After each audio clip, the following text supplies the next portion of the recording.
오늘은 독일의 산업혁명에 대해서 얘기하겠습니다. 그런데 독일과 미국의 산업혁명을 얘기하면서 2차 산업혁명 또는 그리고 2차 경제혁명에 대해서 먼저 설명을 하고 독일과 미국에 대해서 이야기하겠습니다. 2차 산업혁명이라는 말이 있고 2차 경제혁명이라는 말이 있어요. 이건 학자들에 따라서 다르게 사용하는 건데 어떤 사람들은 2차 산업혁명 그러면 이거는 영국의 산업혁명은 1차 산업혁명이고 독일의 산업혁명 그리고 독일과 미국의 산업혁명을 2차 산업혁명이라고 부르는 사람들이 있어요. 독일과 미국은 영국에 비해서 1850~60년대에 늦게 했거든요. 19세기 말에. 그런데 결국은 이 나라들이 영국을 추월하게 됩니다. 그리고 1차 산업혁명과 2차 산업혁명이 좀 다른 측면이 있어요. 그래서 이걸 2차 산업혁명이라 그러고 더글라스 노울스는 산업혁명이라는 표현 대신에 경제혁명이라는 표현을 쓰죠. 인더스트리얼이 아니라 이코노믹, 경제혁명이라는 표현을 씁니다. 그래서 지난번에 고대 이전에 할 때 신석기 혁명을 얘기할 때 그걸 1차 경제혁명이라 그랬죠. 그래서 이 더글라스 노울스는 산업혁명과 그 이전에 있었던 과학혁명까지 다 합해서 그리고 2차 산업혁명인 독일과 미국의 산업혁명까지 다 합해서 이거를 경제혁명이다. 제2차 경제혁명이다. 이렇게 불렀어요. 우리가 오늘날 물질 문명의 이기다 그러면 여러분들은 어떤 걸 딱 떠올려요? 증기기관을 떠올려요? 면방직 공장을 떠올려요? 그러지 않죠. 오늘날 물질 문명의 이기를 우리가 누리고 있다 이렇게 얘기하면 제일 먼저 떠오르는 게 아마 전기일 거예요. 그죠? 전기가 가버리면 이거 우리가 에어컨도 못 켜고 정말 아무것도 못하죠. 그리고 자동차. 요새 뭐 자동차도 이제 많이 변화가 돼서 전기 자동차도 나오고 하고 있지만 하여간 이 자동차, 전기 이런 거를 우리가 오늘 대표적인 그 문명의 이익이다. 이게 없으면 정말 불편할 거예요. 다른 건 없으면 뭐 증기기관 좀 없어진다고 해서 어떻게 되진 않아요. 기차 안 타면 되잖아. 그런데 전기하고 자동차 이거는 굉장히 필수품일 거예요. 자, 이런 식으로 가장 중요한 것이 그것인데 그거는 영국의 산업혁명의 결과가 아니에요. 그죠? 어떻게 보면 그거는 그 이전부터 있었던 많은 과학기술의 누적의 결과거든요. 그래서 이 2차 경제혁명에 대해서 좀 더 구체적으로 얘기를 하겠습니다. 더글라스 노울스는 이 2차 경제혁명을 굉장히 폭넓게 했어요. 신석기 혁명이 구석기에서 신석기로 넘어가는 신석기 혁명이 약 1만 년 전에 있었잖아요. 이것처럼 어떻게 보면 과학혁명은 지난 시간에 우리가 살펴봤듯이 16세기, 15세기에 있었던 현상이에요. 그때부터 19세기 한 400년에 걸친 점진적인 변화, 이거를 제2차 경제혁명이라고 본 거죠. 신석기 혁명도 상당히 오랜 세월 동안 이루어진 거거든요. 그래서 사실 한번 따지고 보세요. 영국의 산업혁명은 과학기술이 이용됐습니까? 영국의 산업혁명은 어떻게 보면 숭늉공들의 계량기술이에요. 숭늉공들이 조금 더 계량을 한 거지 무슨 거기에 과학이 들어가지 않았어요. 추를 하나 더 달고 돌리던 거를 추를 여러 개 달았고 산업혁명 당시에 과학이 좀 들어갔다 그러면 유일하게 증기기관은 조금 과학이 들어갔어요. 그죠? 그 외에는 조금씩 기계가 개량된 거예요. 그러니까 그 업종에 종사하던 사람들이 약간씩 개량한 거죠. 반면에 오늘날 우리가 쓰고 있는 이 전기 같은 거, 화학 제품, 이거는 과학이 없이는 불가능한 거예요. 그죠? 그래서 영국의 산업혁명은 개량형 기술혁신이라 그러면 19세기 말에 전기를 발명하고 화학이 사용되고 화학약품, 화학 제품들이 등장하고 이런 것들은 전부 과학이 없어졌으면 불가능해요.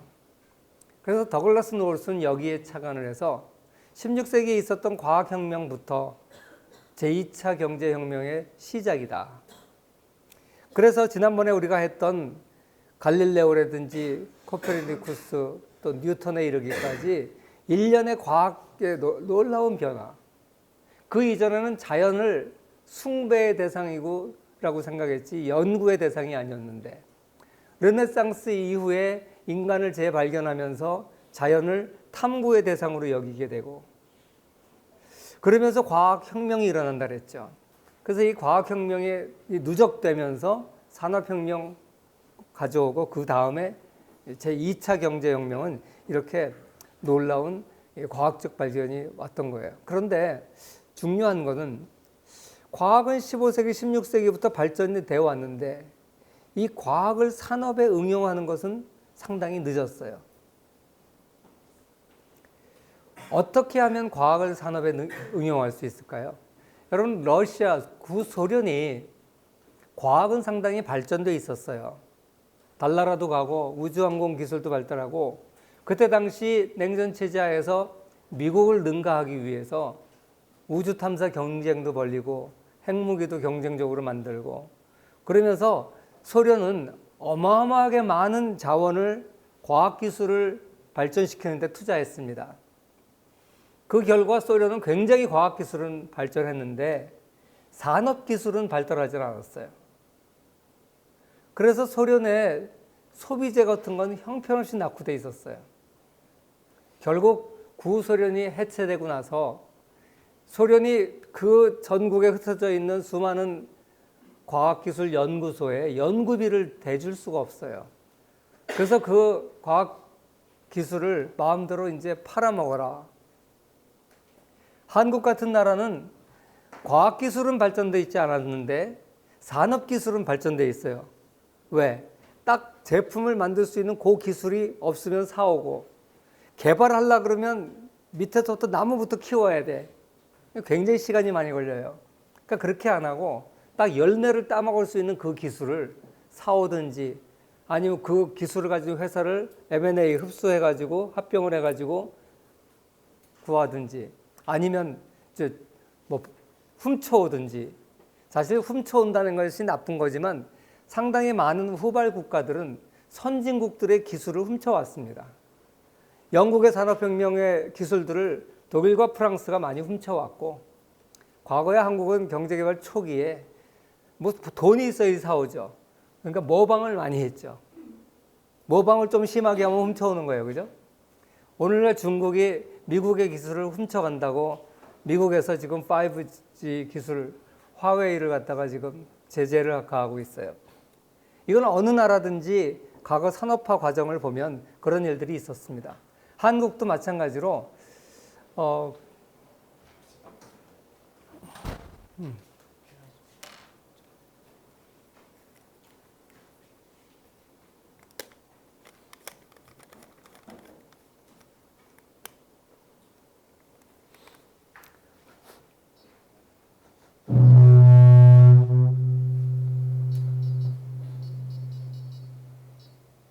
저 밑에 볼륨이 너무 높지 않을까?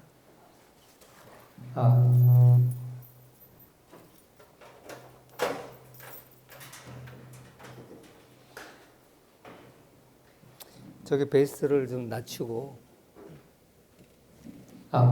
많이 울리는데 아직도 좀 더 베이스를 낮추고요. 거기 막 울려 이렇게 엉엉엉 울려서 뒤에서 무슨 소리인지 노래방도 아니고 이거 아니 이렇게 봐. 내가 볼게. 눈이 나빠서 이 볼륨을 올리고 볼륨 A, 볼륨 B 이거는 상관없고 셋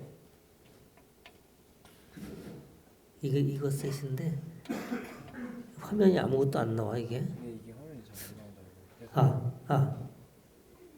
이건 메인 볼륨이고 그건 B인데 A, B 둘 다. 이게 좀 화면이 좀 그게 심하고. 네.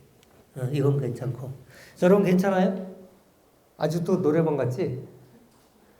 노래를 하나 불러야 되겠다. 반대로 한번 해봐요. 그걸 낮추고 저걸 올리고. 하우링이나. 뭐 그냥 이렇게 해야지 뭐. 네, 이렇게 할게요. 수고했어요. 응? 나중에 좀 수리 좀. 이제 이번 학기 다 갔는데 뭐. 그래도 수요일 한 번 남았으니까.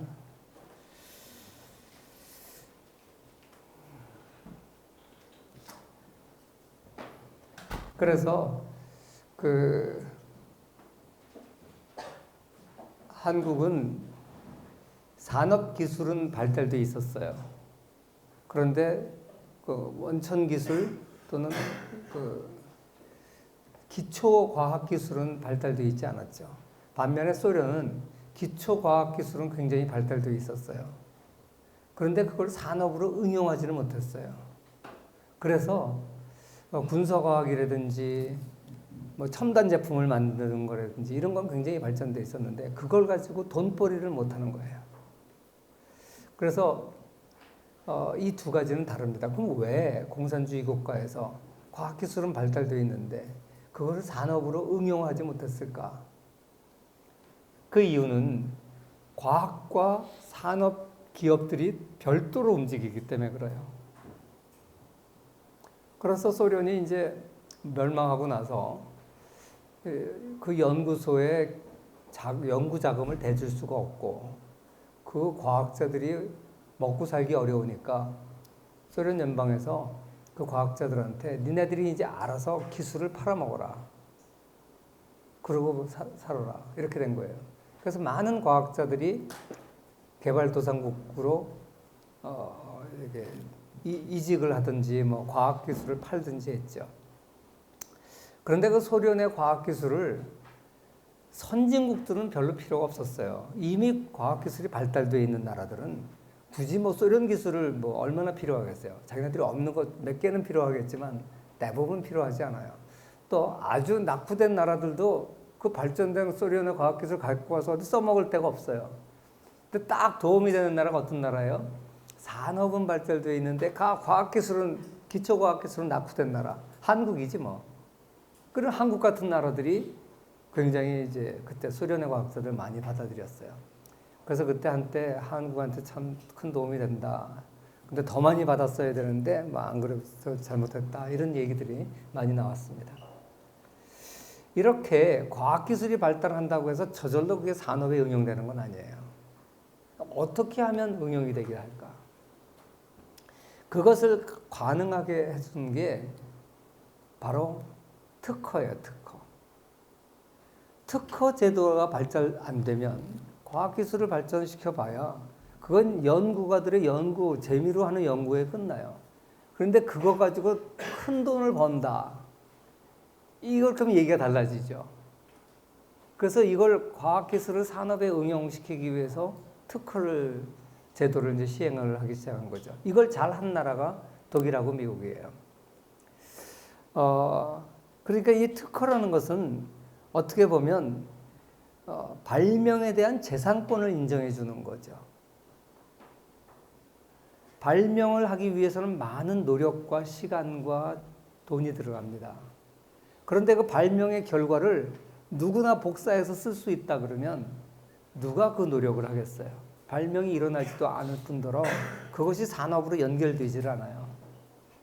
그런데 이거를 발명한 거를 잘 활용해서 돈벌이가 된다 그러면 기를 쓰고 산업으로 연결을 하죠. 다시 말해서 재산권을 인정해 줘야 돈벌이가 돼요. 오늘날 돈을 벌기 위해서 남이 쉽게 복사할 수 있는 기술은 전혀 가치가 없습니다. 내가 아무리 개척을 해놔봐야 곧 이어서 경쟁자가 나의 발을 딛고 나의 등을 딛고 더 싸게 더 쉽게 더 새로운 제품을 내놔버리기 때문에 소용이 없어요. 그러니까 법으로 보호를 해주던가 복사하기 아주 어렵게 만들어버리던가 그러지 않으면 거기서 돈을 벌 수가 없어요. 그럼 산업으로 응용이 안 돼요. 그런데 이거를 산업으로 응용이 되게 해준 것이 바로 특허권 제도예요. 이걸 사적 수익을 사회적 수익에 근접시킨 재산권 혁명이다. 이렇게 이제 표시를 여기서 했죠. 이게 뭐예요? 사적 수익이라는 것은 발명한 사람들이 개인이 얻는 사적 수익을 말해요. 사회적 수익은 그것이 발명돼서 사회 전체적으로 유익을 끼치는 게 사회적 수익률이에요. 이걸 같이 간다는 게 뭐예요? 어떤 게 하나 발명돼서 사회의 이득을 한 개인이 독차지한다는 소리죠. 같이 만들어주는 건 그런 의미예요. 완전 독차지는 안 되겠지만 사회가 유익을 보는 것의 상당 부분을 발명한 사람이 이익을 갖도록 해주는 장치가 특허권 제도죠. 그 특허권 제도는 바로 발명이라고 하는 눈에 보이지 않는 무형의 자산, 지식이라고 하는 눈에 보이지 않는 무형의 자산의 재산권을 인정해 주는 거예요. 지난번에 내가 인클로저 운동을 통해서 부동산에 대한 사적 소유권을 인정됐다 이런 얘기를 했죠. 그것이 영국의 산업혁명이 하필이면 영국에서 발생하게 한 큰 요인 중에 하나가 인클로저 운동을 통한 부동산에 대한 토지에 대한 사적 소유권의 확립이었다 이렇게 얘기를 했어요. 마찬가지로 과학기술이 산업기술로 응용되게 만들어주는 것은 바로 이 지식과 발명이라고 하는 눈에 보이지 않는 자산의 재산권 인정이에요. 생각해 보세요. 부동산보다 더 재산권 인정하기 어려운 게 무형의 재산 아니겠어요? 지식 같은 거. 우리가 뭐 소프트웨어 카피하거나 책 카피하는 것은 좀 죄책감이 덜 들지 않아요? 남의 물건을 훔친다 그러면 훔친 사람도 조금 죄책감이 있을 거예요. 그런데 눈에 보이지 않는 소프트웨어, 지식 훔친다. 이건 뭐 책을 복사한다. 조금 죄책감이 안 들죠. 그래서 많은 학생들이 복사를 하는 것 같아요. 아무튼 이렇게 인류의 역사는 어떻게 보면 동산에서 부동산으로 사적 소유권이 확대되고 다시 부동산에서 눈에 보이지 않는 지적 재산까지 확대가 되면서 이게 물질 문명의 발전을 가져온 거예요. 그래서 어떤 사람들은 인류 문명의 발전은 소유권 확대의 역사였다. 동산에서 부동산으로, 부동산에서 지적 소유권까지 눈에 보이지 않는 재산권으로. 그래서 이런 것을 통해서 제2차 경제혁명을 가지고 오게 됐습니다. 우리가 이제 이게 왜 혁명이냐 이 얘기는 신석기 혁명 때 얘기를 했죠. 경제 체제에 분명한 변화를 갖고 왔기 때문에 이걸 혁명이라 그러는데 지식 스톡이 근본적으로 변해서 생산 잠재력이 근본적으로 변화된 거예요. 그리고 그 결과로 조직이 변화된 거죠. 그 자본주의 사회가 나타나게 됐습니다. 그래서 이 변곡점의 변화라고 그러죠. 변곡점은 여러분들 고등학교 때 함수를 배울 때 아마 다 배웠을 거예요. 기울기의 기울기가 변하는 거. 2차 도함수의 기호가 바뀌는 거. 그게 변곡점이죠. 저기서 보면 바로 요점이 점점 기울기가 감소하다가 기울기가 다시 증가하죠. 기울기의 변화율이 변하는 거. 이게 변곡점이죠. 그래서 이건 이제 얘기를 했고, 이 재산권 제도가 왜 중요하냐? 이건 지난번에도 한번 얘기했던 것 같은데, 사람들이 재산권이 보장되지 않으면 열심히 안 하죠. 분쟁도 또 많이 생겨요. 재산권이 보장이 확립이 안 돼 있으면. 그리고 인간이라는 건 자기 걸 아껴요. 그래서 이게 사적 재산권이 중요한 거죠. 그래서 제 2차 경제혁명에 대해서 내가 지금 설명을 했습니다. 그래서 이 특허는 영국이 특허 제도라는 걸 먼저 만들었지만 지난 시간에 얘기한 것 같이 영국은 Red Flag Act 적기 조례 여기서 본 것 같이 기득권 소유자들이 하도 기득권자들이 자기를 보호하려고 하는 바람에 이런 기술의 변화가 제도의 변화로 이어지지를 못했다 그랬죠. 그래서 이 특허 제도는 오히려 후발 선진국인 독일과 미국이 받아들여서 거기서 더 2차 경제혁명이 확산이 되게 됩니다. 그래서 이 2차 산업혁명을 이제 독일과 미국이라고 그랬고, 그 다음에 2차 경제혁명은 과학혁명부터 2차 산업혁명까지 이르는 이 일련의 모든 것들, 이걸 경제혁명이다, 2차 경제혁명이다, 이렇게 얘기를 했는데, 그 특징은 뭐냐면 자동화 기계의 발전, 그것이 인간의 손과 마음을 대신했다. 그래서 이 기계가 등장한 것뿐만이 아니라 호환성 부품제, 헨리 포드 자동차에 어셈블리 라인, 사람은 서 있고 기계 라인이 지나가는 거죠. 이런 거. 그리고 뭐 최근에는 컴퓨터 이런 거. 그리고 에너지원의 발전. 옛날에 에너지원은 주로 사람이나 동물의 힘이었습니다. 그런데 이것이 증기기관으로, 그 다음에 내연기관으로, 이제는 전기로, 이제 핵에너지로 이렇게 변화된 거죠. 물론 이제 그 전에 이제 석유의 활용도 있죠. 그 다음에 재료혁명, 청동기에서 철기로 왔다가 이제 석유에서 또 재료를 뽑아내요. 플라스틱 같은 거. 화학혁명이 생기면서 이런 재료혁명이 있었습니다. 그래서 이 2차 경제혁명을 좀 더 구체적으로 살펴보면 이 네 가지로 이제 설명을 할 건데, 먼저 기존 공업이 발전을 했습니다. 제철 공업은 원래 있었어요. 근데 이 안에서 끊임없이 기술 혁신이 일어나게 됩니다. 그래서 이제 뭐 카우쿠스 재련법이 산업혁명 때 있었던 거죠. 근데 이제 베세머 제강법이라는 것이 발명이 돼가지고 더욱더 많은 양의 철을 제조할 수 있게 됐어요. 베세머 제강법은 여기 그림을 그려놨는데, 이렇게 철물을 여기다 집어넣은 다음에 세워가지고 밑에다가 공기를 불어넣어요. 그러면 철 안에 있던 불순물들이 쉽게 제거가 돼서, 그러고 나서 이렇게 쇠물을 내면 훨씬 더 많은 양의 철을 생산할 수 있었습니다. 그런데 아직 질은 나빴어요. 그래서 이 질을 개선하기 위한 여러 가지 제강법들이 나옵니다.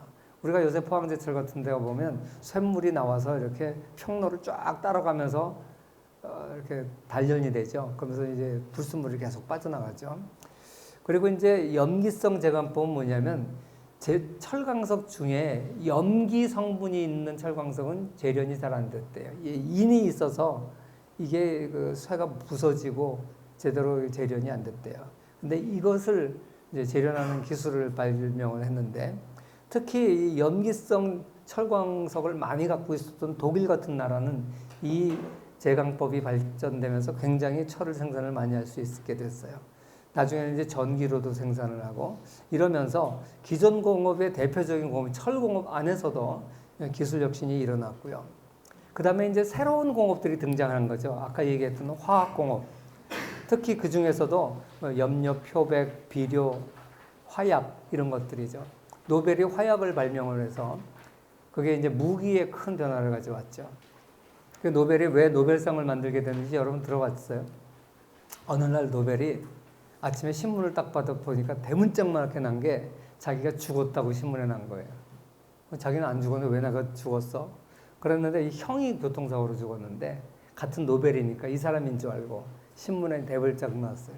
그런데 노벨이 쇼크 받은 거 뭐냐면, 자기에 대해서 죽고 나면 왜 그 사람 평하잖아요. 그 평에 자기를 뭐라고 평을 했냐. 화약을 발명을 해서 수많은 사람을 죽인 아주 나쁜 사람으로 표시가 되어 있는 거예요. 그래서 이게 큰일 났다. 내가 죽으면 이렇게 될 거 아니냐. 그래서 자기 전 재산을 털어서 인류 과학의 발전에 기여한 사람들에게 상을 주고, 그래서 노벨상을 만든 거예요.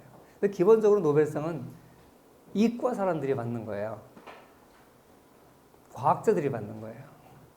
근데 요새 문과에서 노벨상이 있는 유일한 학문이 경제학이죠. 노벨 정치학상 봤어요?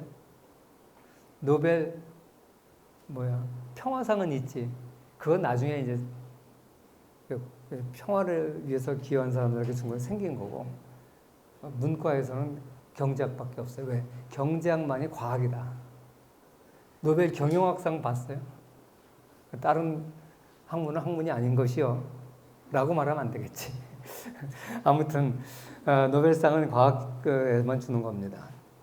뭐 인공감미료, 플라스틱 이런 거 나왔고, 사실 이 석유 제품에서 플라스틱을 꺼집어내고 오늘날 이런 옷감의 원료로 만드는 거, 이런 거 다 화학공업에서 나온 거죠. 그 다음에 전기공업. 미국의 에디슨이 전기를 발명을 했죠. 이게 오늘날 정말 놀라운 변화를 가져왔죠. 그 다음에 조명의 혁신. 그 전에는 조명은 전기가 아니라 고래기름을 가지고 썼어요. 그래서 평균 수명이 지금은 이제 전 세계적으로 60년, 70년, 우리나라 같은 경우는 이제 여자들은 80년이 넘는데, 그런데 그 전기가 발명되기 전까지 평균 수명은 35세였어요. 35세. 그런데 갑자기 더블이 돼요. 30대에서 60대로 더블이 돼요. 근데 그 가장 그렇게 되는데 크게 기여한 게 두 가지인데, 하나는 전기예요. 그 이전에는 뭘 태웠어요. 고래기름을 태우다가 그 고래기름을 대신한 게 석유예요. 사실 과거에 미국이 일본이나 이 아시아까지 나타난 이유는 포경선을 따라다니면서 고래를 잡았어요. 왜? 고래는 버릴 데가 없는 동물이에요. 그래서 특히 그 기름이 가장 좋은 조명용 기름입니다. 그래서 이 미국의 포경선들이 따라서 이렇게 알래스카로 해가지고 일본으로 해서 이렇게 왔는데 포경선들이 기차 갈 수 있는 항구를 확보하기 위해서 사실 일본의 개항을 페리 제독이 요구했던 거예요. 그런 거지 미국은 사실 뭐 영토 야욕이 없었어요. 자기네 땅 그렇게 넓은데 그거 다 쓰지도 못하는데 무슨 영토 야욕이 있었겠어요. 그런데 나중에 이제 이 고래 기름을 대신하는 게 석유입니다. 근데 고래든 석유든 공기에 나쁜 가스가 많아요. 인간의 수명을 다운시킨 가장 큰 주범이 인간이 폐가 중요하잖아요. 인간은 안 먹고는 한 달도 살 수 있지만 안 마시고는 며칠 못 살아요. 근데 숨 안 쉬고는 몇 분 못 살아. 공기라는 게 엄청나게 중요한 거예요. 그런데 바로 이 공기를 태우는 이 시대에는 평균 수명이 30대였어요. 그 다음에 두 번째가 이 클로로포름인가요? 수돗물의 염소. 수돗물을 갖다 깨끗하게 만드는 거. 옛날에는 먹는 거하고 마시는 물하고 공기 때문에 사람의 평균 수명이 30대밖에 안 됐어요.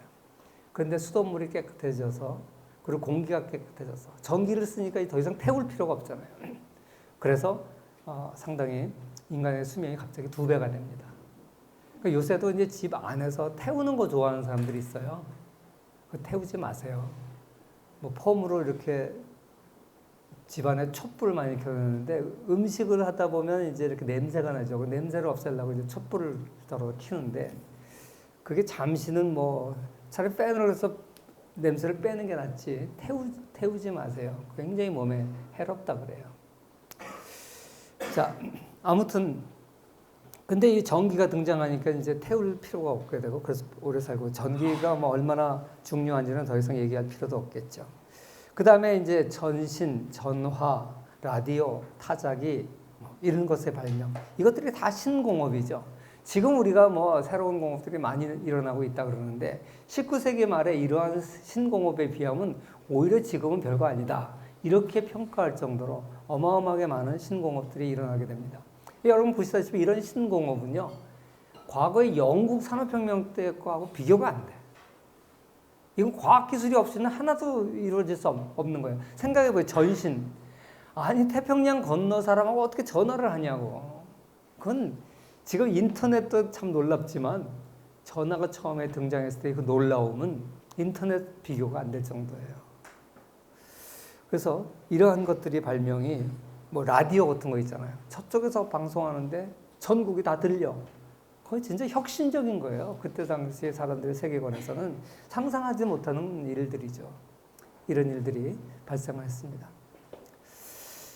그래서 그리고 동력 부분의 증기기관이 이제 발전을 해가지고 내연기관으로 나오죠. 내연기관에 대한 설명을 지난번에 내가 좀 했습니다. 그리고 이제 석유를 쓰게 됐다는 거. 특히 이 중에서 자동차가 얼마나 사회에 큰 변화를 줬느냐.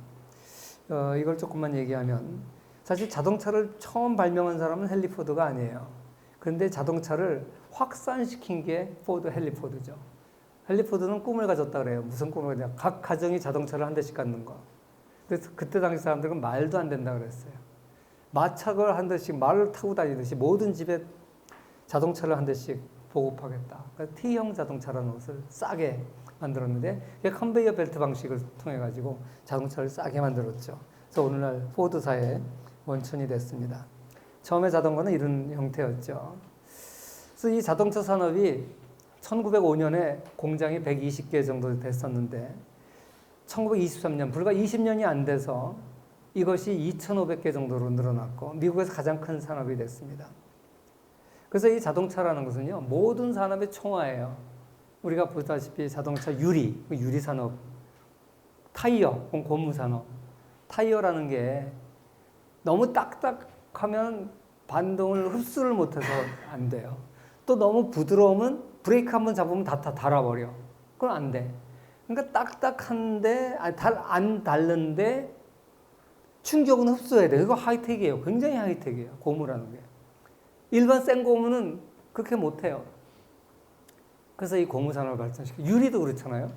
유리도 옛날에는 자동차 사고가 나면 유리에 다쳤어요. 목숨을 잃었어요. 유리 끝이 뾰족뾰족하니까.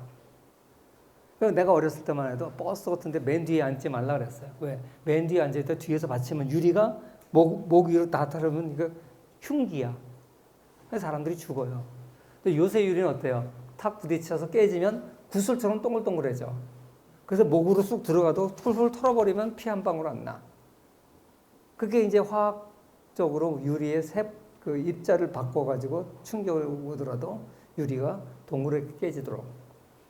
그러니까 이런 그 자동차 산업이 발전하면서 뭐 여러 가지 기계 공업이 엄청나게 발달해요. 자동차는 아주 섬세한 기계입니다. 엔진 공업이 발달하고 브레이크가 발달하고 거기뿐만 아니죠. 라디오를 가장 많이 과거에 수요했던 데가 자동차예요.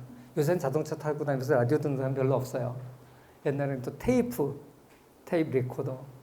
요새는 스마트폰 때문에 이거 다 대체하게 돼 있지만 이런 모든 산업들. 그다음에 요새는 이제 전기 자동차로 대체되고 자동차는 이제는 달리는 컴퓨터라 그러죠.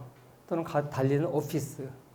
이제는 자동차 안에서 행선지 지정해놓고 자기는 앉아서 전화하고 TV 보고 엔터테인먼트하고 완전히 사무실, 엔터테인먼트 공간, 뭐 달리는 컴퓨터 그 안에서 모든 일을 다 할 수 있고 이 시대가 이렇게 이제 바뀌어가는 거죠. 자동차라는 것이 어마어마한 삶의 그 변화를 가져다 준 것이죠. 그 다음에 이것이 이제 단지 기술 혁신에서만 그치는 것이 아니라 사회 전체를 바꾸게 되는데 자동차가 발전을 하게 되니까 멀리 있는 곳에 이제 도시들이 발전을 해요. 도시화율이 굉장히 높아지고 상호 의존성을 높여요. 사람들이 자기가 잘할 수 있는 것에 특화하고 그러니까 서로가 의존성이 높아질 수밖에 없어요. 옛날엔 다 자급자족을 했었는데 상호 의존성이 높아지고 일의 성격이 변화되고 정신노동이 증가하고 단순 반복 노동이 많아지고 컨베이어 벨트 위에서 인간은 그냥 나사만 조립하는 거죠. 그래서 지난번에 그 모던 타임즈에서 봤듯이 그 영화에 보면 그런 문제를 가장 잘 얘기하고 있죠. 그래서 노동이 굉장히 이제는 네거티브 재화가 돼버렸어요. 노동을 많이 할수록 행복을 감소시키는 그런 재화가 돼버렸죠. 그리고 이제 팀으로 생산하다 보니까 누가 생산에 얼마나 기여했는지 알 도리가 없어요. 그래서 여러 가지 갈등이 또 생겨나기도 하죠. 직업 분포를 변화시켰는데 1900년과 1986년의 직업 분포를 보면 전문직, 기술직이 엄청 늘었어요. 행정가도 늘었어요. 사무직도 늘었어요. 영업직도 늘었어요. 블루칼라는 비슷해. 근데 대폭 감소된 게 뭡니까? 단순 노무직 12.4에서 4.2로 감소됐어요. 그 다음에 농업에 대한 얘기는 여기는 없는데 농업 인구가 미국 같은 경우에는 우리나라는 아직도 한 6% 정도 되는데 미국은 1% 인구가 전 세계를 먹여 살린다고 할 정도로 어마어마하게 많은 농산물을 생산하죠. 근데 그 인구는 굉장히 작아요. 마르크스가 얘기한 것은 산업화가 가속화되면 가속화될수록 부르주아가 줄어들고 그 다음에 다수의 프롤레타리아가 생기고 그래서 이 다수의 프롤레타리아가 소수의 부르주아를 역전시켜가지고 프롤레타리아 혁명이 올 거라고 그랬어요. 근데 역사는 그렇게 가지 않았어요. 생각하지 못했던 중간 계층, 여기 모이는 전문직, 기술직, 화이트 칼라, 숙련공 이런 사람은 분명히 자본가는 아니에요. 왜? 자기 몸뚱아리를 움직여야 돈을 버는 사람들이니까 자본가가 아니에요. 근데 이 사람들이 가난한 노동자냐? 그런 건 아니에요. 굉장히 고소득자예요. 그러니까 이 가운데층이 많이 생겨가지고 마크스가 얘기한 것이 극단적으로 양극화되고 그리고 가난한 프롤레타리들이 사회를 뒤집을 거다. 그런 프롤레타리 혁명을 예측했지만 그런 일은 별로 일어나지 않았습니다. 오히려 공산혁명은 가장 낙후된 나라 러시아에서 먼저 일어났고 그 다음에 낙후되어 있던 중국에서 일어났습니다. 그렇게 된 이유가 이런 기술 변화 이것이 가장 큰 역할을 했죠. 우리가 이제 2차 산업혁명까지 알아봤는데 어떤 사람들은 3차 산업혁명을 얘기합니다. 사실 요새는 4차 산업혁명 얘기하죠. 그 3차 산업혁명은 뭐고 4차 산업혁명은 뭐냐? 사실 그거 좀 애매해요.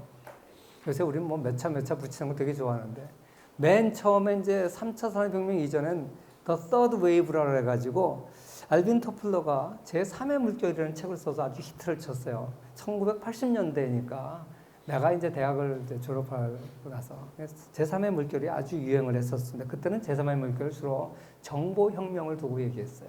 그때 이 알빈 토플러가 한국에 여러 번 왔었는데 그때 한국이 뭐 컴퓨터 보급률도 빨라지고 뭐 그러면서 한국이 제3의 물결에 아주 선봉에 서 있다 이러니까 알빈 토플러가 야야 그런 하드웨어 늘어나는 게 서드 웨이브가 아니야. 제3의 물결이라는 것은 모든 권위가 없어지는 거야. 다시 말해서 여러분 지금 대학에 왜 다니나요? 경제학 많이 배워서 출세하려고? 경제학 배우러 와요? 솔직히 학위가 필요한 거 아니에요? 졸업장이 필요한 거 아니에요? 졸업장을 가져야 기업에 들어갈 수가 있고 그래야 또 결혼도 하고 솔직히 졸업장이 필요한 거예요? 나한테 경제학을 배우고 싶은 거예요. 우리 1학년 학생들 내가 카오 세미나를 하면서 학교 만족도를 물어봐요. 최근에 이 300시간으로 오고 나서 우리 학생들의 만족도 엄청 늘어났어요. 다들 만족한대요, 중앙대학이.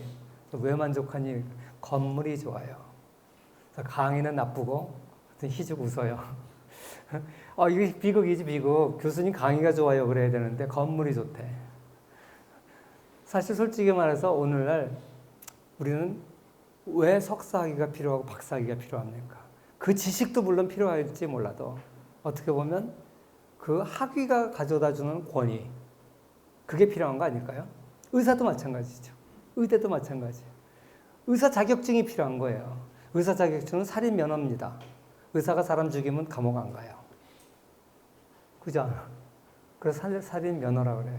근데 돌팔이들은 사람을 죽일 수도 있잖아요. 30년 명의하고 돌팔이 이제 막 의대 나와가지고 다르지 수준이. 분명히 아마 젊었을 때는 실수도 많이 했을 거라고. 근데 그렇다고 해서 의사를 그때 감옥소에 보내면 누가 의사 하려고 그래. 그래서 의사는 살인 면허입니다. 어떻게 보면 자격증이에요. 근데 제3의 물결인 게 뭐냐? 이런 모든 권위가 없어지는 거다. 자격증이 필요 없는 시대가 될 거다. 그걸 제3의 물결의 핵심이라고 그랬어요. 왜?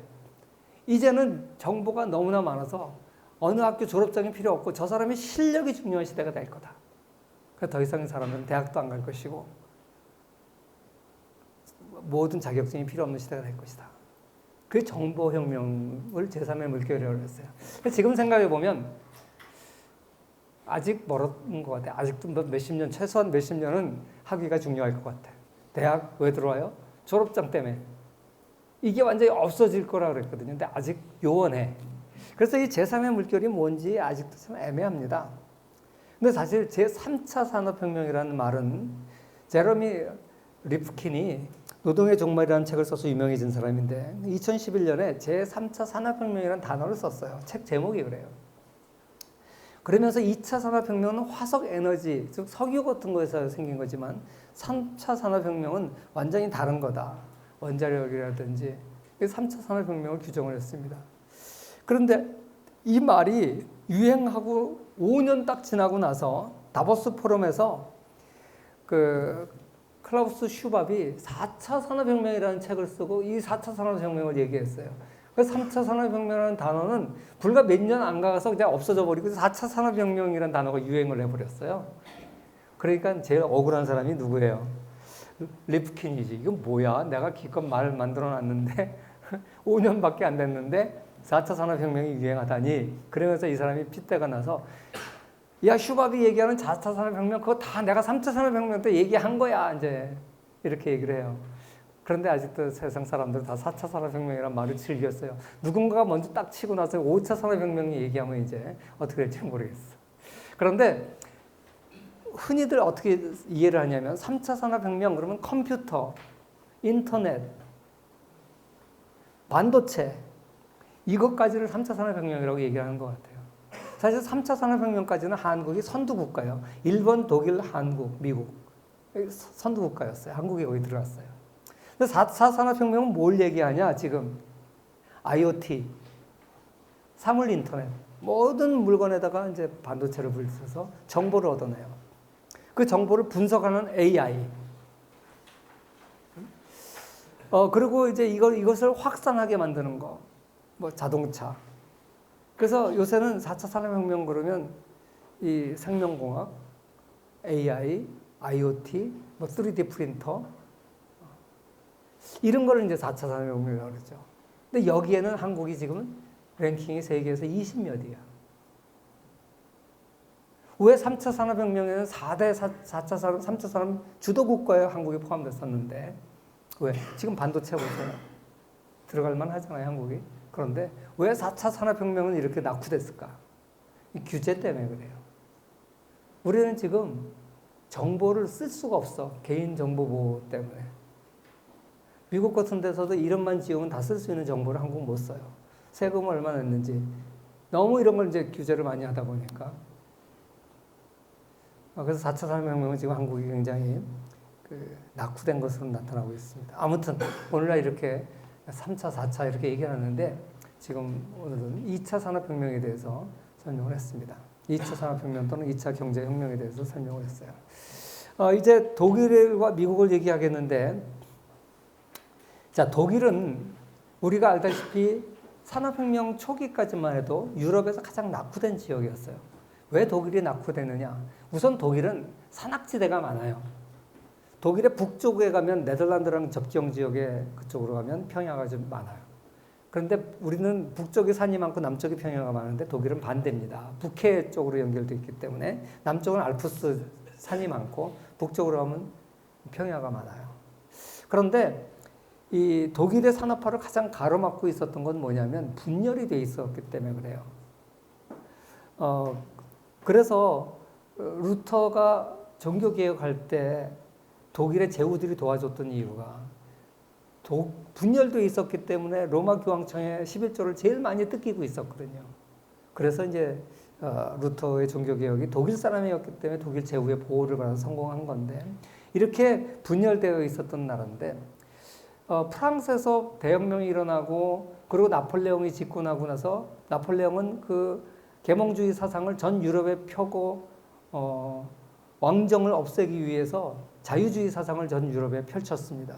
그러면서 독일 사람들이 여기에 자극을 받아서 우리도 이제 독립적인 국가를 만들어야겠다. 통일된 국가를 만들어야겠다. 그리고 이 나폴레옹 침략 때문에 유럽이 베스트팔렌 조약을 체결했는데 이때 독일은 이제 신성 로마 제국이 완전히 해체가 돼버리고 독일은 분열 국가가 돼버리고 말죠. 그리고 나서 독일은 이 분열 때문에 다른 프랑스나 영국이나 스페인에 비해서 과거 신성 로마 제국이라고 하는 느슨한 연합체가 있었던 독일은 발전이 없다는 것을 깨닫고 그리고 산업을 발전시키려고 경제적으로 먼저 통합을 합니다. 이걸 우리가 관세동맹이라고 그래요. 그래서 세 가지 종류의 관세동맹이 생겨나는데 남부관세동맹, 중부관세동맹, 북부관세동맹. 이렇게 해서 그건 비슷비슷한 이웃 지역들끼리 관세동맹을 맺어서 야, 관세를 서로 받으니까 물건 가격이 비싸져가지고 우리가 발전이 없다. 그러니까 우리끼리는 서로 통행세 면제시켜주자. 이런 개념이에요. 관세동맹이라는 게. 그래서 요새 같으면 FTA 하듯이 독일 지역의 영주들끼리 동맹을 맺어서 우리끼리는 서로 세금 면제시키자. 통행세 면제시키자. 나중에 이 관세동맹이 발달해서 경제동맹이 돼서 독일이 전체가 절대주의 국가들 같이 무관세 국가가 되고 여기에 중심 국가에 있던 프로이센은 과거에 프러시아라고 번역을 해서 러시아하고 헷갈리는 사람들이 있는데 그건 한자로 이렇게 프로이센을 번역하다 보니까 러시아로 번역을 했는데 그걸 한국식으로 읽다 보니까 러시아예요. 프로이센이라고 있는 게 좋습니다. 이 프로이센은 독일의 가장 큰 연방 중에 하나예요. 가장 큰 제후국 중에 하나인데 이 프로이센이 중심이 돼서 독일을 통일하게 됩니다. 통일 과정에서 뭐 대독일주의, 소독일주의 해가지고 이 프로이센은 소독일주의의 중심이고 오스트리아가 대독일주의의 중심인데 오스트리아는 과거 신선 로마 제국을 다 같이 묶어서 하나의 나라로 만들자라고 했고 거기에 핵심은 오스트리아고. 근데 왜 이제 프로이센은 게르만 민족들끼리 또 통일을 하자. 그래서 소독일주의라 그래요. 결국 소독일주의가 이겨서 프로이센 중심으로 독일이 통일이 됩니다. 그리고 그 통일된 독일의 가장 뛰어난 재상이 비스마르크였고 이 비스마르크가 외교를 잘해가지고 결국 독일을 통일시키죠. 그래서 이 독일이 통일되고 나니까 과거의 모든 도량령 관세가 설패되고 도량령이 통일되고 화폐가 통일됩니다. 독일에는 수만 가지 6,000가지 화폐가 있었다 그러는데 이게 다 통일이 되고 베를린에서 스위스까지 갈 때까지 관세를 10번 지불했었다는데 이게 다 없어졌고 과거에 관세를 지불하는 장면이었다. 갈 때마다 마차에서 내려가지고 관세 내고 또 지나가고 그러니까 시간도 많이 걸리고 물건값도 비싸지고 그리고 이렇게 독일이 하나로 뭉치면서 독일의 발전을 자극했던 학자가 리스트입니다. 리스트는 어떤 얘기를 했냐면 영국의 아담 스미스와 데이빗 리카도가 주장한 비교 우위 가설. 무역을 하면 서로서로에게 이득이 된다. 그게 비교 우위 가설인데 그것대로 해보니까 독일은 공업이 좀 일어날라 그러는데 영국에서 밀고 들어오는 값싼 공업 제품들 때문에 독일의 산업이 다 죽어버리는 거예요. 야, 이거 어떻게 된 거냐. 리카도가 얘기한 것처럼 무역을 하면 서로서로에게 도움이 돼야 되는데 현실은 그렇지 않은 거예요.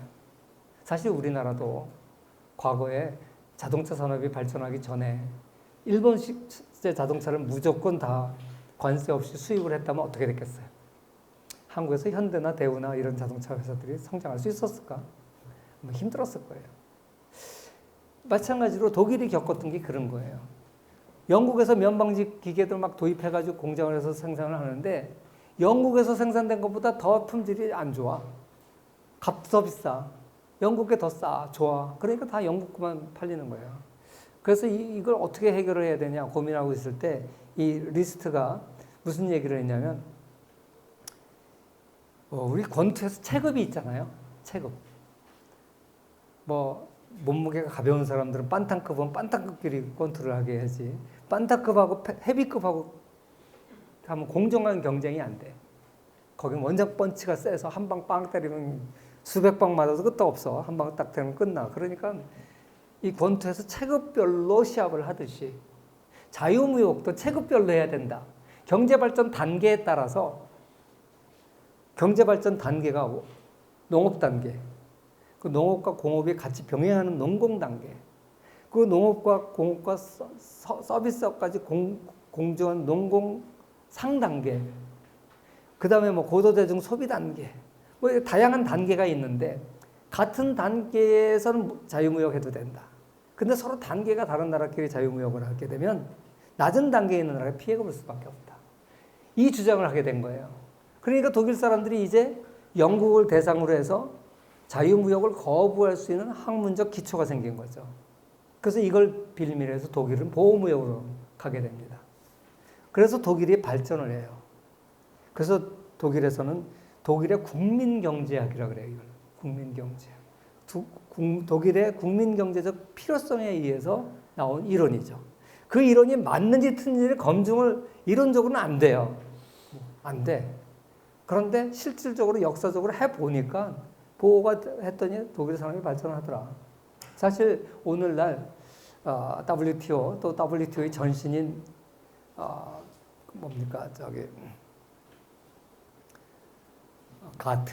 가트에서도 무역 수지가 적자인 나라는 보호를 해주게 허락을 했습니다. 그래서 한국은 1988년 무역 수지가 흑자로 돌기 전까지 가트의 보호를 받아서 우리가 국내 시장을 보호했던 거예요. 그래서 자동차니 철강이니 우리가 보호를 했던 것이죠. 그 소리는 뭐예요? 그 소리는 어느 정도 리스트의 이론을 이제 현대 경제학에서도 수용을 한다는 얘기죠. 근데 그 88년 이후에 우리나라는 올림픽과 더불어 무역 수지가 흑자국으로 평가가 돼서 그때부터 이제 우리 산업을 개방을 했죠. 물론 한꺼번에 한 건 아니고 점진적으로 개방을 했습니다. 자, 아무튼 이렇게 1933년에 최초로 관세 동맹 때문에 관세는 물지 않고 독일 연방을 통과한 마차 4대를 기념하는 사진이라고 합니다. 그 다음에 나중에 이제 이 철도가 이 관세 동맹 지역을 연결을 해요. 그러니까 지난번에 영국이 산업혁명을 어떻게 해서 빨리 할 수 있었느냐 했을 때 영국은 섬나라라서 배로 어디든지 갈 수 있었고 또 내륙 가운데도 큰 강들이 발달하고 있어서 배를 이용해서 수로를 이용해서 운하를 이용해서 물류를 제공할 수 있었는데 독일이라는 나라는 내륙 국가이고 거기다가 산악이 많아. 그러니까 마차 가지고 무역을 하기는 굉장히 어렵죠. 그래서 철도가 발명되고 나서 철도의 덕을 제일 많이 본 세 나라 중에 하나예요. 그 세 나라라는 것은 미국, 러시아, 독일입니다. 미국이나 러시아는 워낙 땅덩어리가 넓으니까 미국은 우리 남한의 100배, 러시아는 170배예요.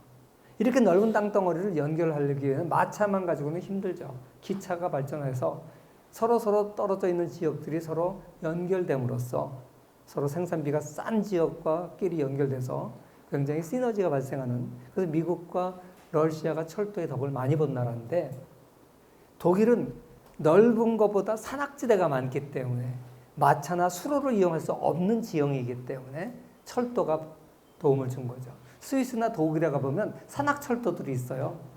이게 마치 뭐 끌고 덜컥 하면서 올라가는 산악철도들이 있어요. 그래서 그 산악철도를 이용해서 산꼭대기까지 올라가고, 뭐 몽블랑이 아니라 어디였죠? 하여간 그런 데까지 올라가고 하는데, 이런 산악철도가 발전된 게 독일과 스위스인데, 그런 것들이 발전하면서 독일이 발전하게 됩니다. 그래서, 그리고 이제 독일이, 아까도 얘기했지만 제2차 경제혁명을 얘기할 때, 독일이 어떻게 해서 이렇게 많이 빨리 발전할 수 있었느냐? 그랬을 때 여러 가지 이제 얘기를 하는데, 급속한 통일. 그래서 통일도 정치적으로 통일하기 전에 먼저 경제적으로 통일을 했어요. 아까 얘기했던 관세 동맹이라는 걸 통해서 경제적으로 통일하고, 경제적으로 통일해서 이제 한 나라가 서로 교류가 많게 되니까 그 다음에 정치적으로 통일하는 게 쉬운 거죠. 그래서 비스마르크 때 정치적으로 통일을 하게 됐죠. 이렇게 그 독일이 통일을 했다는 거, 그리고 통일을 하니까 제도적으로 도량령이 통일이 되고 관세가 없어지고 이런 것이 분명히 제도적으로 발전할 수 있는 요인이었죠. 거기다가 이제 비스마르크는 사회복지제도를 제일 먼저 만들었습니다. 그리고 독일은 가장 사회복지를 처음부터 이제 실시했던 나라고요. 그 다음에 독일이 교육제도를 개혁을 해서 지금 같은 우리 국민학교, 보통학교, 초등학교라고 부르죠. 일본이 독일에서 이 초등학교 제도를 배운 거죠. 그래서 국민학교라고 그때는 불렀죠. 일제시대에는. 내가 다닐 때는 국민학교라고 불렀고, 아무튼 그런 이제 전 국민들을 교육시키고, 그 다음에 아까 얘기했던 특허권 제도를 발전시키고, 이런 것들 때문에 독일은 발전을 하게 됩니다. 그렇게 독일이 발전을 해서 1913년에 독일, 1차 세계대전 직전에 독일은 영국을 능가하게 되고, 미국 다음으로 가는 세계 대국으로 성장을 하게 되죠. 그래서 우리가 알다시피 1차 세계대전을 일으키고 폐허가 된 다음에 다시 또 히틀러가 등장해서 2차 세계대전을 일으키고, 이런 나라가 독일입니다. 어떻게 보면 두 차례 유럽을 제패하려고 시도했다가 실패하고 다 미국이 방해해서 실패한 거죠. 지금은 어떻게 됐어요? 지금은 결국 EU의 중심국가가 독일이에요. 어떻게 보면 지금은 독일은 EU를 통해서 유럽을 제패했다고 보면 돼요. 프랑스하고 독일하고 서로가 EU의 중심국가가 되려고 그랬는데, 지금 프랑스는 독일에 비해서 밀렸고, 영국은 뭐 탈퇴했고, 그리고 나머지 그리스라든지 뭐 대부분의 EU 국가들은 지금 독일한테 빚져가지고 독일은 이제 전주가 되어버렸어요. 그런 나라가 독일.